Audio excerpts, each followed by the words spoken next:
Il est grand temps de faire un classement des vieux dans les animés, tout animé confondu, c'est parti. Mais avant de commencer, si tu kiffes One Piece et les animés, abonne-toi à ce compte, je fais des vidéos tous les jours. Mais avant ça, un grand merci aux 3 derniers Nakama, Dan Bak, Black Fox et Eric Bon. Tout d'abord les gars, j'étais obligé, je pose juste une mention honorable à Jiraiya, puisque je le porte dans mon cœur.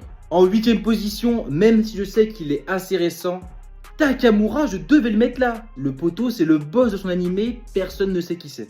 Ensuite, en 7ème position, les gars, on retrouve Silverbang. Oui, je dois le dire, on ne l'a jamais vu à 100%. Il doit être au moins au niveau de Garou. Ensuite, les gars, même si on ne l'a pas vu tant se battre que ça, quand on voit la puissance de son fils, Xeno, il doit être présent dans le top. Ensuite, les gars, le papy de tout le monde, en 5ème position, Tortue génial, j'étais obligé les gars. Je le mettais où sinon? Ensuite les gars, à partir de là, ça commence à se corser vraiment. En 4ème position, on retrouve Monkey D. Garp avec la performance qu'il a lâchée cette année sur la ruche. J'étais tout simplement obligé de le mettre là.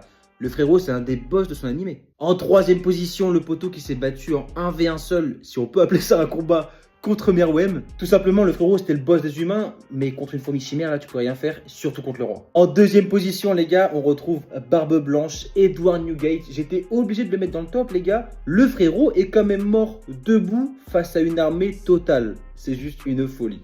Ensuite, en numéro 1, dites-moi seulement qui a plus d'aura et de puissance que Yamamoto. Personne, les gars.